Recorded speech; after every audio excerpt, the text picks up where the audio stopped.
কখনো কখনো একান্ত ধ্যানে বসে বা গভীর প্রার্থনায় আপনি কি কখনো এমন অনুভব করেছেন? মনে হয়েছে কেউ আছেন খুব কাছে, একটা আলো, একটা অনন্ত শান্তি, একটা উপস্থিতি যা ভাষায় প্রকাশ করা যায় না। এই অনুভূতি, এই ঈশ্বরীয় স্পর্শ সাধকের জীবনে সবচেয়ে মূল্যবান মুহূর্ত। কিন্তু যদি আমি বলি এই অভিজ্ঞতা কাউকে বলা উচিত নয়, বরং চুপচাপ হৃদয়ের গভীরে লুকিয়ে রাখতে হয়, তাহলে হয়তো আপনারা অনেকেই জানতে চাইবেন কেন যা এত পবিত্র তা তো সবাইকে জানানো উচিত। কিন্তু ঠাকুর শ্রী শ্রী রামকৃষ্ণদেব, মা শারদামণি ও স্বামী বিবেকানন্দ বলেছিলেন, এই গোপনই ভক্তি শক্তি। আজ আমরা বুঝব কেন ঈশ্বরীয় উপলব্ধি শেয়ার করা যায় না, আর কেন সেটি বললেই আধ্যাত্মিক শক্তি হারিয়ে যায়। প্রথমেই আসি ঠাকুর শ্রী শ্রী রামকৃষ্ণদেবের শিক্ষা। ঠাকুর বলতেন, যে সত্যি ঈশ্বরকে পেয়েছে তার মুখে কথা কমে যায়, তার চোখে শান্তি, মুখে দীপ্তি, আচরণে ভক্তি দেখা যায়। কিন্তু কেউ কাউকে বলে না আমি ঈশ্বরকে দেখেছি। চলুন কিছু দৃষ্টান্তের সাহায্যে আমরা এটিকে বোঝার চেষ্টা করি। প্রথম দৃষ্টান্ত, রত্ন ও চোরের গল্প। ঠাকুর বলতেন, যে ব্যক্তি যদি রত্ন পায় সে তো গোপনে রাখে, প্রকাশ করলে তো চোরেরা এসে নিয়ে যাবে। তেমনি যে ঈশ্বর রত্ন পেয়েছে সে চুপচাপ অন্তরে রাখে, বললে অহংকার আর লোভ এসে সেটিকে ছিনিয়ে নেয়। দ্বিতীয় দৃষ্টান্ত, মধু ও মৌমাছি। ফুলে মধু জমেছে, মৌমাছি এসে শান্তভাবে পান করছে। যদি কেউ এসে আওয়াজ করে মৌমাছি উড়ে যায়। সাধক যদি তার অভিজ্ঞতা প্রকাশ করে তবে ঈশ্বরও সরে যান, কারণ এই সম্পর্কও নীরবতার। তৃতীয় দৃষ্টান্ত, লাউয়ের দুধ। ঠাকুর এক সাধুর গল্প বলেছিলেন। একজন সাধু লাউয়ের মধ্যে দুধ জমিয়ে রাখলেন। যদি সেটা ফাটিয়ে সবাইকে দেখানো হয় দুধ শুকিয়ে যাবে। তেমনি ঈশ্বরীয় অনুভূতি প্রকাশ করলে তার আসল স্বাদ হারিয়ে যায়। এবার জানবো ঠাকুরের উপদেশ। শ্রী শ্রী ঠাকুর বলতেন, যখন হৃদয়ে ঈশ্বর এসে থাকেন তখন তার নাম জপ করো, মনন করো, কিন্তু প্রচার করো না। জপ গোপন রাখলে তার ফল দ্বিগুণ হয়। তিনি আরও বলতেন, যে বলে আমি দেখেছি সে কখনো পুরোপুরি দেখেনি। যে সত্যিই দেখে ফেলেছে সে চুপ থাকে, কারণ ভাষা তখন ছোট্ট হয়ে যায়। এবার আমরা জানবো মা সারদা দেবীর উপদেশ। শ্রী শ্রী মা সারদা দেবী সবসময় বলতেন, ভগবানের সঙ্গে সম্পর্ক হৃদয়ের সম্পর্ক। যেমন মায়ের সঙ্গে সন্তানের ভালোবাসার ভেতরে থাকে, তেমনি ভক্তের ভালোবাসাও ভেতরে রাখারই শ্রেয়। মায়ের কথা।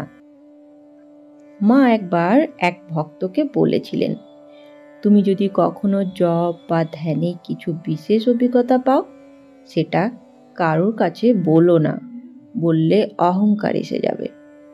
অহংকার মানেই ভক্তি শুকিয়ে যাওয়া।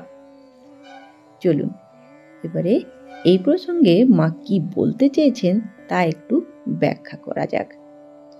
মা বলতেন, তুমি যদি বলো আমি দেখেছি তবে মনে আসবে আমি বড় সাধক। এই আমি ভাবি সব নষ্ট করে দেয়। ভগবানের সঙ্গে সংযোগ যতই গভীর হবে ততই মানুষ নম্র হয়ে যাবে। একদিন একজন ভক্ত মাকে এসে বলেছিলেন, মা আমি ধ্যানে আলো দেখি, ঠাকুরকে দেখি। মা উত্তর দিলেন, ওসব দেখা নিয়ে ব্যস্ত থেকো না, মন দাও ঠাকুরের নামে। যে সত্যিই দেখেছে সে আর বলবে না যে দেখেছে। এই প্রসঙ্গে মায়ের একটি বাণী খুব মনে পড়ে যায়। মা বলেছিলেন, যদি ঈশ্বর হৃদয়ে সত্যিই আসেন, তবে সেটা প্রকাশ না করেও মানুষ বুঝে নেবে। তোমার মুখে শান্তি, তোমার কাজের নিঃস্বার্থতা, তোমার কথার মাধুর্যেই প্রমাণ হয়ে দাঁড়াবে। চলুন এবার যাওয়া যাক স্বামী বিবেকানন্দের উপদেশে। স্বামীজির শিক্ষা ছিল কঠোর বাস্তবতা। তিনি বলতেন, যে সত্যি ঈশ্বরকে উপলব্ধি করেছে সে মুখে বলে না, আর যে সর্বত্র বলে বেড়ায় আমি পেয়েছি, আমি দেখেছি, সে কখনো অর্ধেক পথে পৌঁছায়নি। কেন ঈশ্বরীয় উপলব্ধি হলে কাউকে বলতে নেই? এই প্রসঙ্গে স্বামীজি 3টি কারণ দেখিয়েছেন। তা হলো অহংকারের আগমন, বলতে শুরু করলে আমি বড় হয়ে যাই আর ঈশ্বর ক্ষুদ্র হয়ে যায়। অবিশ্বাসের পরিবেশ, সবাই তো এই অভিজ্ঞতা বোঝে না, কেউ হাসবে, কেউ সন্দেহ করবে, এতে নিজের বিশ্বাস নষ্ট হয়ে যায়। শক্তির অপচয়, আধ্যাত্মিক শক্তি তখনই জমে যখন তা গোপন থাকে, মুখে আনলে শক্তি ছিঁড়ে যায়। চলুন কিছু উদাহরণ দিয়ে বোঝার চেষ্টা করি। যেমন পাকা আমের গাছ। স্বামীজি বলতেন, যখন গাছের আম কাঁচা থাকে কাক ডাক দেয়, কিন্তু যখন আম পেকে যায় পাখিরা চুপচাপ এসে খায়। সাধকও তেমন, অভিজ্ঞতা যখন গভীর হয় মুখ চুপ থাকে।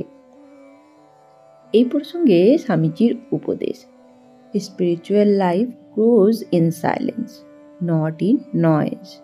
আধ্যাত্মিক জীবন বাড়ে নীরবতায়, কোলাহলে নয়।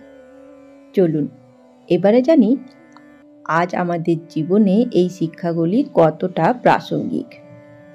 অনেক সময় আমরা জপে বা ধ্যানে কিছু অনুভব করি, একটা শান্তি, এক ধরনের আলো, তখনই মনে হয় অন্যকে জানাই। কিন্তু ঠাকুর, মা, স্বামীজি বললেন না, সেটাই নষ্ট করবে। যে ঈশ্বরীয় অনুভূতি আসে সেটা একটা বীজের মতো, যতক্ষণ মাটির নিচে থাকে ততক্ষণ বড় গাছ হয়, কিন্তু যদি আগেই বাইরে বেরিয়ে আসে শুকিয়ে যায়। তাই ঈশ্বরের সঙ্গে সম্পর্ক ব্যক্তিগত।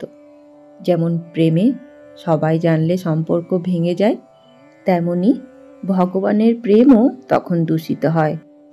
তোমার অভিজ্ঞতা থেকে শক্তি নাও, নম্র হও, নীরবে কাজ করো, তাহলে ভগবান আরো বেশি প্রকাশ হবেন তোমার মধ্যে। ঠাকুর শ্রী শ্রী রামকৃষ্ণদেব বলেছিলেন, যে সত্যিই দেখে ফেলেছে সে নীরব হয়ে যায়। মা বলেছিলেন, ভগবানের নাম চুপি চুপি জপ করো, তবেই ফল হবে। স্বামীজি বলেছিলেন, silent devotion is the loudest prayer, অর্থাৎ নীরব ভক্তি সবচেয়ে জোরালো প্রার্থনা। তাই বন্ধুরা, মনে রাখি, ঈশ্বরীয় উপলব্ধি কখনো প্রদর্শনের জিনিস নয়, এটা হৃদয়ের গোপন ধন। যত লুকিয়ে রাখবে তত দীপ্তি পাবে। চলুন আজ থেকে আমরা সকলে এই শিক্ষা অন্তরে ধারণ করি। চুপচাপ, নীরবে, নম্রভাবে ঠাকুর মায়ের নামে বাঁচি। জয় ঠাকুর, জয় মা, জয় স্বামীজি। বন্ধুরা, যদি আজকের এই ভিডিও আপনাদের ভালো লেগে থাকে তাহলে অবশ্যই বন্ধুদের সাথে শেয়ার করে নেবেন। আর আমার চ্যানেলে যদি এই ভিডিওটি প্রথম দেখে থাকেন তাহলে অবশ্যই চ্যানেলটিকে সাবস্ক্রাইব করার অনুরোধ রইল, যাতে ঠাকুর, মা ও স্বামীজির বাণী আপনার কাছে সবার প্রথমে পৌঁছে যায়। ধন্যবাদ।